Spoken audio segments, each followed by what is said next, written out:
that the essence of disobedience is disordered love. Oh, yeah. Yeah, you've referenced that. So it's just love. It's also kind of love in the right order. So I don't know if that applies to this, but. Well, the one thing that you said that we'll put a pin on it, but you did kind of go back into is how you think Paul's making an argument that spiritual manifestations are not necessarily always a sign of a healthy church. Yeah. So you can expand on that, because I think. Yeah, I mean, I think that's true. I think that Paul's argument would be that yes. That's the whole point of this. Yeah, but I really do think that we don't believe that. Yeah. You don't think that we don't believe that? No. When I say the church, whatever they are, but I really think that people think that the churches that get celebrated or pointed to are pointed to or celebrated because they are. I think that's just more the human condition. Yeah, right. I would agree. Like with that. Saul. Right, he's a head and shoulders above the rest. Yeah. We always, human beings as a creature, like we're always inclined to look at the outward and to think of all these the human animal. Sure. Yeah.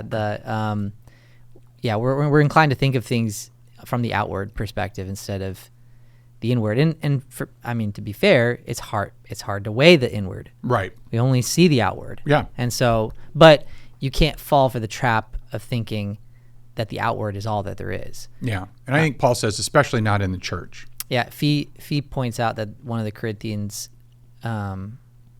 trappings is that they were not only in love with the idea of tongues and knowledge, but aesthetics. Yeah. And so certainly there are churches today that have the aesthetics, right? They have the cool drip. The Riz. They have Riz. Drip and Riz. Drip and Riz. Are they dripping Riz? Ooh. That's not a thing. Okay, I don't know. Drip it's clothes, right? I know what drip is. I'm explaining to the people, okay? The people. The people's man over here. Oh, yeah, you are. You're the voice of the people. I got to bring Sorry. it. Yeah, Sorry, geez, my bad. It's my job here. Voice of the voiceless. Riz is they're charismatic. Charisma. Yeah, That's right. It's a charisma. Yeah. So they have that. They have resource. Aura's a thing now. Aura 1000 or something. Yeah, I don't Aura. know. I don't know. So they've got drip, Riz, and Aura. They have resources. But if they have not love, that's something Paul in the commentary. Fee does that. He says just switch out stuff and throw it back in. You could do that. So what would we say? Like then in 1 Corinthians, he's saying if I speak with the tongues of men and angels and have not love. So we would say if I've got the sweet drip.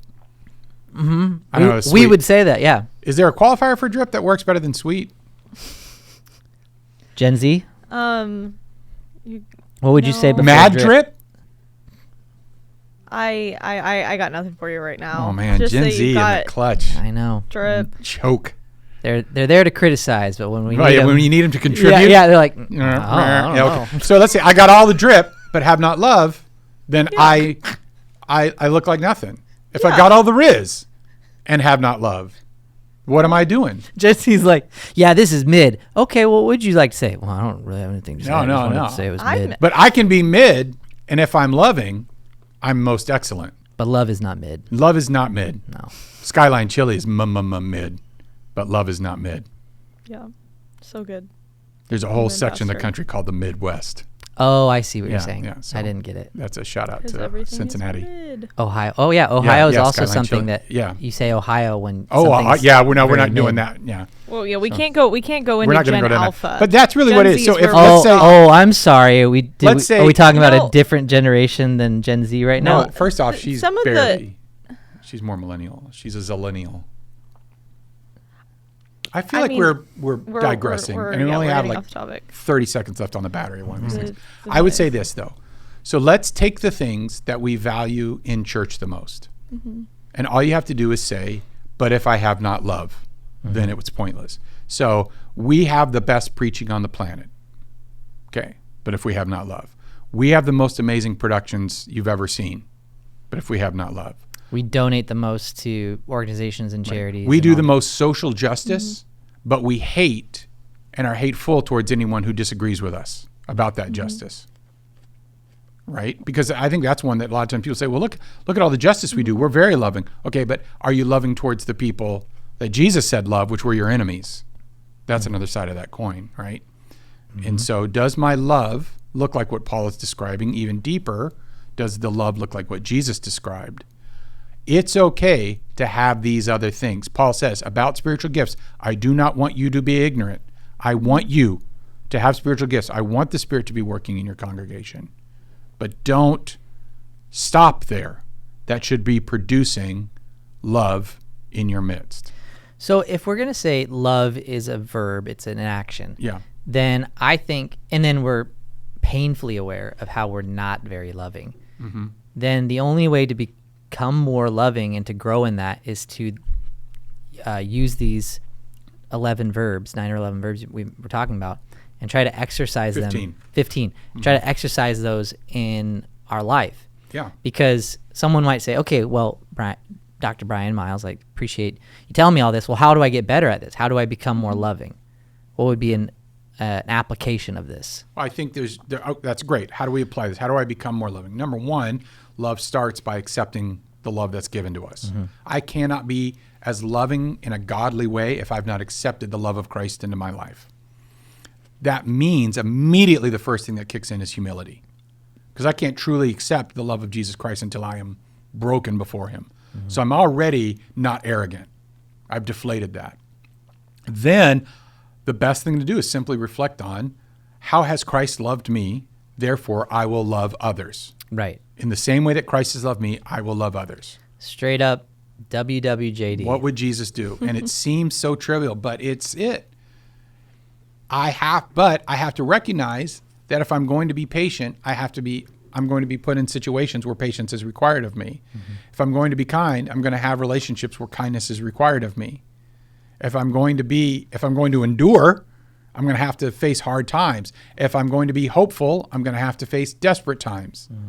We think that I'm going to develop these characteristics just because Jesus is going to start naturally springing them up in my life. He's going to take over my body. Right. Like, I'm going to be more loving all of a Yeah, sudden. yeah. We'll actually talk a little bit about that in 14. Right, This right, is right. not possession. This is manifestation.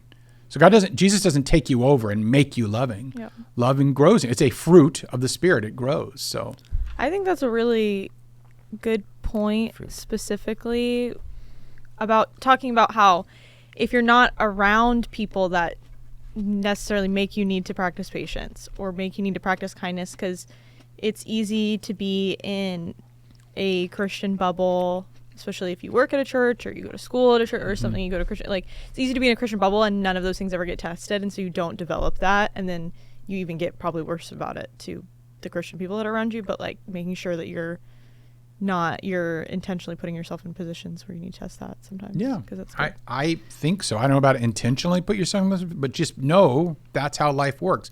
I mean, Jesus says that in Luke. He says, I've told you to love one another. It's easy to love people who love you back. He says, pray for your enemies, bless the people who abuse you. That's that next level love that we really want to stop at, because we just simply don't want to do that. It is proof, it's evidence that love is something that's divine, right? Yeah, that's fair. Because there's no way, shape, or form that we as humans are capable of that without the love of God. I think back when we did the episode 1 about doing the impossible, these are impossible things. Forgiving someone Yep. who doesn't necessarily even ask you to forgive them. No, especially when they don't think they've done anything wrong. Right. That feels impossible. Yeah. Praying for your enemy, blessing people who persecute you, blessing people who persecute you. Yeah, I want to curse the people that Exactly. persecute That me, feels impossible. Yeah. Not withholding things from the poor or the oppressed. That feels impossible. And so it's got to be divine. So I think it's very telling that Jesus says the evidence that will demonstrate the most that I am among you and that you are truly my followers is your capacity. And he says just to love each other, which that's enough of a test. And for me, being a theologian and being in that world, people think, what are the proofs of God and what are the apologetics of God?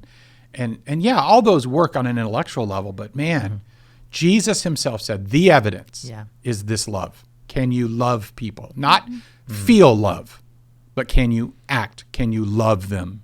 Which is why he says, hang all of the law upon these two things. Love the Lord your God with all your heart, soul, and mind. Love your neighbor as yourself. By the way, am I patient with God? am I kind towards God?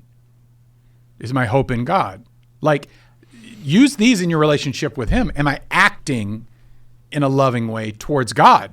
Not just am I feeling love towards God, but yeah. And that is inescapably interwoven with how we treat one another. Because John says, someone who says I love God but hate my brother is a liar. Yeah, right. But we don't tie those together.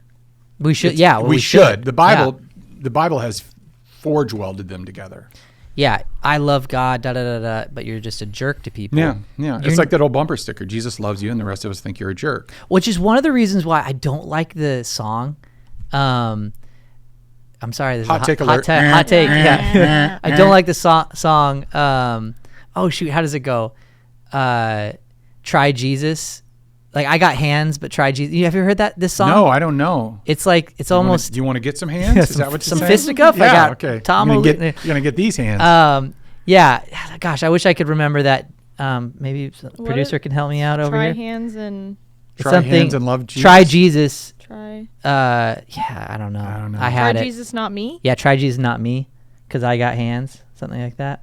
Try Jesus, not me, because I throw hands. I throw hands. Yeah. Because I throw hands. Who is this person? This is a song by a person. Try Jesus, not me, because I throw hands. Try Jesus, please don't try me because I fight. I know what he said about getting slapped, but if you touch me or mine, we gonna have to scrap.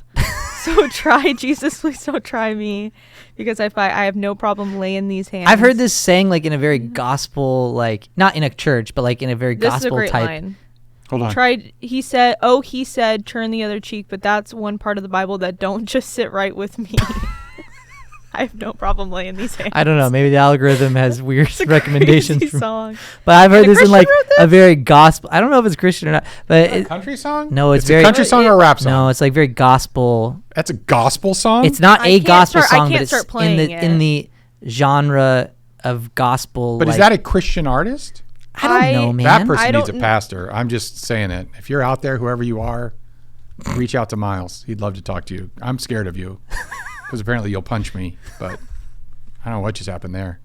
I'm thinking of don't tell them Jesus loves them until you're ready to love them too, but yeah. Well, anyway, that was my little sidebar. Try these hands. Released in 2020. Try Jesus. Great time for that to Because I got these hands. Because I throw hands. Yeah, because I throw hands. I don't know where to go from here. Yeah, that's something.